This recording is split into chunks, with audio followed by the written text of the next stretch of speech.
तो उन माता पिता का अपने ऊपर कर्जा है, उस कर्जे से धीरे धीरे अपन मुक्त होते जाते हैं।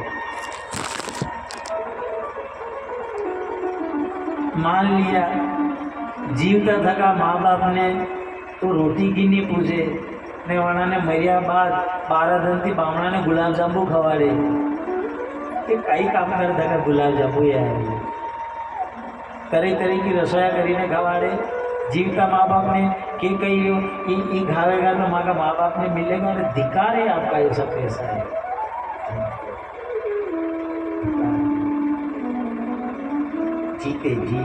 जीते जी यही माता पिता प्रसन्न रहे, उससे बड़ा कोई नहीं है। और जहाँ तक मान लिया घर के अंदर माता पिता है, आप मंदिर पे भी मत जाओ, उस ठाकुर जी के वहाँ भी मत जाओ, वो ठाकुर जी की छवि आपको आपके घर के अंदर मिलेगी। पर ये कब मालूम हुआ? जब श्रवण कुमार जवान हुआ, उस समय श्रवण कुमार ने जब अपनी अपनी कथा सब सुनाते हैं, किसी गांव वाले ने कहा तेरे दोनों माता पिता जो अंधे हैं ये अंधे नहीं थे, पर ये अंधे क्यों हुए? क्योंकि तेरे कारण हुए। श्रवण कुमार ने कहा मेरे कारण क्यों हुए? क्योंकि उनके पुत्र नहीं था और तपस्या करी, तो ब्रह्मा जी ने वरदान दिया था कि तुम्हारे बेटा होगा, लेकिन बेटे का मुख देखोगे तुम दोनों अंधे हो जाओगे। फिर क्या उपाय किया उन्होंने ये कहा कि जब ब्रह्मा जी से फिर वरदान मांगा कि फिर कभी रोशनी मिल जाए, उन्होंने कहा कि जब तुम 68 तीर्थों पर जाओगे तो 68 तीर्थ तुम्हारे जैसे ही पूरे हुए कि तुम्हारी दृष्टि फिर वापस आ जाएगी। और वो 68 तीर्थ करवाए कौन? और वो 68 तीर्थ अपने बेटे के कंधे पर करना। जब ये बात श्रवण कुमार ने सुनी, उसी दिन संकल्प लिया, हे भगवान मेरे संकल्प को पूरा करना, मेरे माता पिता को मैं 68 तीर्थ के दर्शन करवा करके लाऊंगा। ये संकल्प करके और बेटा निकला दोनों माता पिता को कावड़ में बिठा करके। पर ये मालूम नहीं है कि मेरा संकल्प अधूरा रह जाएगा। इधर गया, जैसे ही गया इधर दोनों बूढ़े माता पिता को प्यास लगी, पानी की प्यास लगी। बेटे से कहा बेटे कहीं से पानी हो लेकर के आओ। पानी तुम्बा उठाया श्रवण कुमार ने, और जो पानी लेने के लिए गया उस कुंबे को पानी से भरा। रात का समय था, गड़गड़ की आवाज़ आई। इधर वो गड़गड़ की आवाज़ आई, देखा कि शेर है, कोई जानवर है, वो जानवर पानी पी रहा है। दशरथ जी शब्द भेदी बाण चलाना जानते, जैसे ही शब्द वेदी बाण चलाना जानते थे। इधर उन्होंने देखा कोई जानवर है, कोई नजर तो आ ही नहीं रहा। इधर जो बाण मारा श्रवण कुमार के लगा, हा राम, ऐसी आवाज निकली, हृदय से आवाज निकली। दशरथ जी दौड़ करके गए, तुम्बा पास में पड़ा हुआ है। श्रवण कुमार के बाण लगा, अचेत होकर गिर गया, रोने लगा श्रवण कुमार, आंख से आंसू आने लगे। दशरथ जी ने देखा इसको पीड़ा हो रही है, बाण की पीड़ा हो रही है। इधर उन्होंने कहा, बाण निकाला, कहा क्या तुम्हें बाण की पीड़ा हो रही है? श्रवण कुमार ने कहा मुझे पीड़ा बाण की नहीं हो रही है, मुझे पीड़ा तो मेरे माता पिता की हो रही है। इसलिए कि मैंने जो संकल्प किया था कि 68 तीर्थ के दर्शन करवाऊंगा, वो दर्शन मेरे अधूरे रह गए। उनसे कहा जाओ ये मेरे माँ बाप प्यासे हैं, उनको पानी पिला देना, पानी पिला देना। इसलिए कहा जाता है रोते हुए तो बच्चा भी अच्छा नहीं लगता है, हंसते हुए तो घर के बूढ़े जो हैं वो भी बड़े प्रिय लगते हैं। जब श्रवण कुमार ने कहा दशरथ जी से, आप उनसे बोलना मत, कहना मत, धीरे से जाकर उनको पानी पिला देना, अन्यथा न जाने क्या प्रेम है, वो मेरे हाथ के अलावा किसी के हाथ का पानी पीते ही नहीं है। इधर दशरथ के हाथ में तुम्बा दिया और कहा नाम मत बताना, और कभी हरे नमः ऐसा कर करके श्रवण कुमार ने प्राण त्याग दिए। दशरथ जी वो तुम्बा लेकर के गए, जैसे दोनों अंधे माँ बाप बैठे हुए थे, स्पर्श किया माँ कहने लगी बेटा बहुत देर हो गई, इतनी देर कैसे लग गई? माँ बेटा होने बोले बेटा की तो मृत्यु हो गई, पर जब जैसे ही वो तुम्बा हाथ चढ़ाया माता पिता ने कहा हम पानी के लिए नहीं, पानी की प्यास हमें जितनी लगती है उससे तो कहीं ज़्यादा बेटे तेरे वाणी की प्यास लगती है। माँ बाप बूढ़े हो जाए, बेटा नहीं बोले, बेटा कहीं बात करता हो, वो माँ या पिता एक और काना देकर बेटे की वाणी सुन ले, इतने में माता पिता को संतुष्ट हो जाता है। बेटा जब तक तू नहीं बोलेगा हमसे हम पानी नहीं पिएंगे। और उसी समय दशरथ जी ने आवाज लगाई है तुम्हें।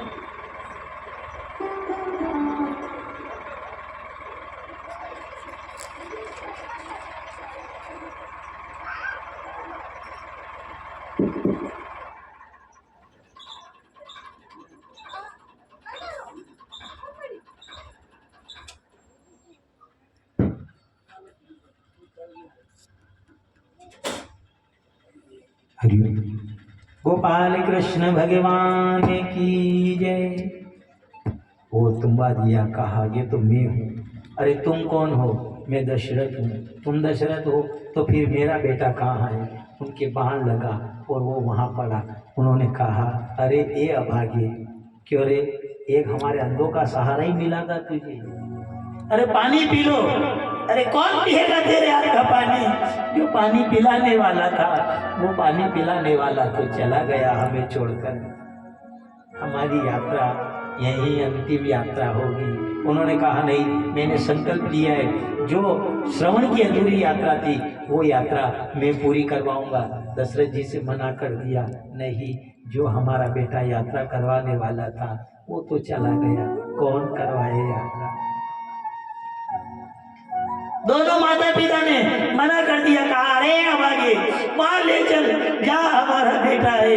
इधर कावड़ को लेकर के दोनों अंधे माँ बाप को वहां लेकर के गया जहाँ श्रवण कुमार के बाण लगा था। श्रवण कुमार पड़ा हुआ था। दोनों अंधे माँ बाप ने कहा चिता बना दे, चिता बना दी। दोनों माँ बाप अपने बेटे को गोदी में लेकर के बैठ गए। दोनों चिते माँ बाप अंधे अपने बेटे को गोदी में लेकर के बैठ गए। दशरथ से कहा आग लगा दे। उन्होंने कहा तुम्हारी यात्रा, उन्होंने कहा हमारी यात्रा पूरी हो गई।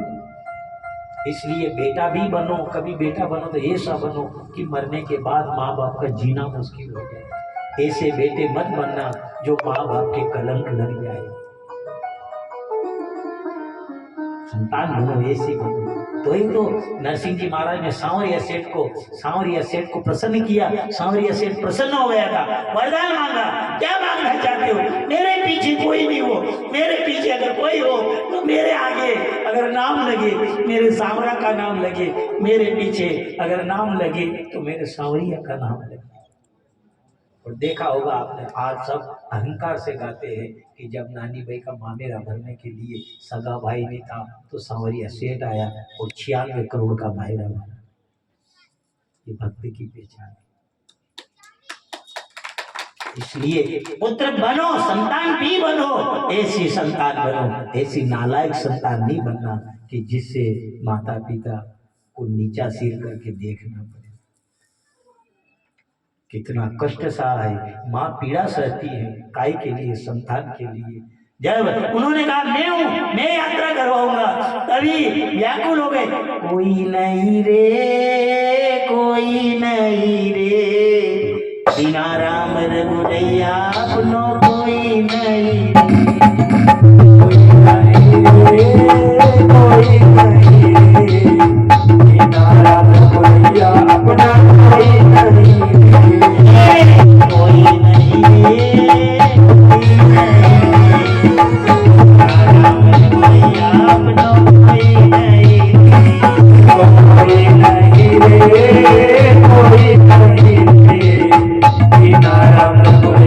अपना कोई नहीं रे।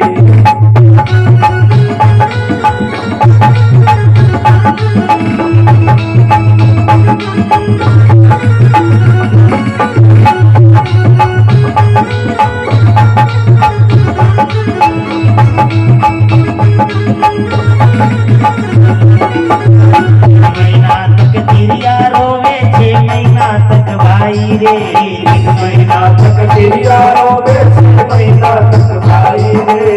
पकड़ तेरी माता रोवे, कर गए वास पराई रे। पकड़ के माता रोवे, कर गए वास पराई रे। कोई नहीं रे, कोई नहीं रे, बिना राम रघुरैया अपनो कोई नहीं रे। कोई नहीं रे, कोई नहीं रे, बिना राम रघुरैया अपना कोई नहीं रे। कोई नहीं रे, कोई नहीं रे, बिना राम रघुरैया अपना कोई नहीं रे। कोई नहीं रे, कोई नहीं रे, बिना राम रघुरैया अपना कोई नहीं रे।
सिया राम रघुरैया अपनो कोई नहीं रे। दोनों अंधे बैठ गए, कहा आग लगा दे। और ध्यान रखना, जैसे आज हम अपने बेटे की पीड़ा से प्राण त्याग रहे हैं, हम तुझे श्राप देते हैं, एक दिन तेरी गति भी यही होगी। अंत में तेरी गति भी, हम पुत्र के वियोग में प्राण त्याग रहे हैं, तू भी पुत्र के वियोग में प्राण त्यागे। इसलिए कहा जाता है, तभी कहा है कि कार चलो ऐसी जगह कि चलना तो ऐसी जगह कि पैरों के निशान बन जाए।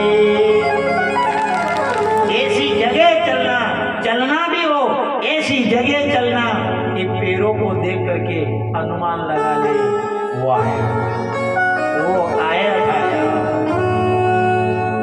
चलना ऐसी जगह कि पैरों के निशान बन जाए, और कार्य सा करना कि अंत में नाम बन जाए।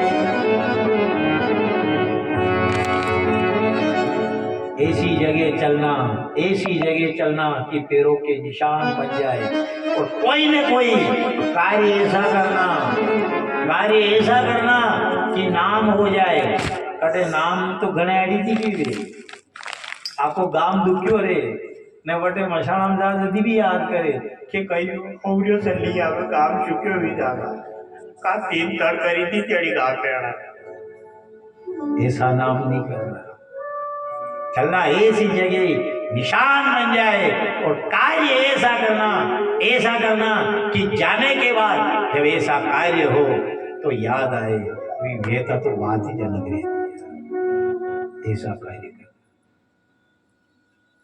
आज ध्रुव जी महाराज छोटे थे, 5 साल का बालक क्या समझे, खेल कूद में नहीं समझे। जो बालक खेल कूद में नहीं समझे उस बालक को माँ ने कहा जा मेरे बेटे और जा करके तपस्या करना। तो मान लिया सभी ऐसा नाम करा और थोड़ी मिलेगी। ये दो चार के माथे है ही, ये हो गया करनी तो भी 2-4 कथा होनी तो भी 2-4 लोगा का शब्द होना तो भी 2-4 गाँव में नहीं रे साहब। आधा तो रे छाती कुट्टा देखियो होगा गाँव में, खाली अपने यहाँ को नहीं तो घनाड़ी है। आधा तो है छाती कुट्टा, आधा है करम कुट्टा, आधा है ताश कुट्टा ने एक दो और है भी भगवान जाने कड़ा कशा कुट्टा है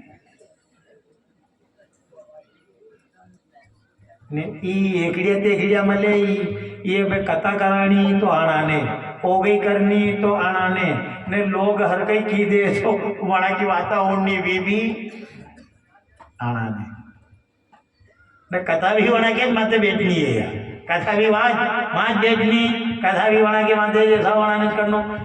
ये हर गांव में, पर एक बात हो रही हर गांव में मिले साहब। हर लंका के अंदर रावण था तो लंका के अंदर विभीषण भी, लंका के अंदर रावण था तो लंका के अंदर विभीषण भी था। हस्तिनापुर में धृतराष्ट्र था तो हस्तिनापुर में विदुर जी भी थे। हर घर के अंदर एक संत जैसा बेटा होता है, एक संत जैसा कोई कैसा अपने अत्रो कमावा पर राम धर्मती को सभी के कमावती मले के कण के भागती मले। देखियो होगा आपने इधर के मान लिया जाए बोली कतरी कमाई करे न वशा ने वणा के घर में कोई को असो लखी बालक जन्म ली ले जो वण के जन्म लेता ही 12 न्यारा वीजा, या कोई बेटी ऐसी वे जो वाली बेटी के जन्म लेता ही 12 न्यारा वीजा ने जैसी वह बेटी हारेगी या फिर अशो न मशो वीजा ने वहां बड़ो आनंद आई जाए। ये क्या है? ये किस्मत से मिलता है, किस्मत से मिलता है। और ये किस्मत कौन सी है? ये किस्मत भजनानंदी जैसी किस्मत होती है।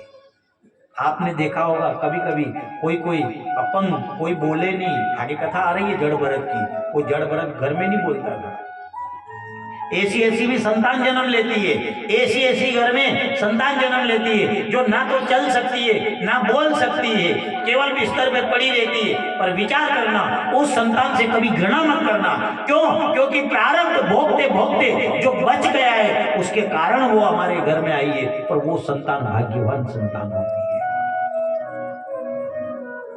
बोले चले कुछ भी नहीं, ना ज्यादा खिलाओ तो खाए, ऐसे पागल के समान रहे। और ऐसी संतान आती है, और ध्यान करना ये संतान अक्सर करके ऐसी संतान ज्यादा दिन जीवित नहीं रहती है। क्यों नहीं रहती है? ऐसे संत जैसी संतान है जो वहां भोगते भोगते कुछ समय बाकी रह गया वो फिर अपने घर में, और जब तक जैसे ही वो आए वो घर का माहौल ही अलग हो जाता है।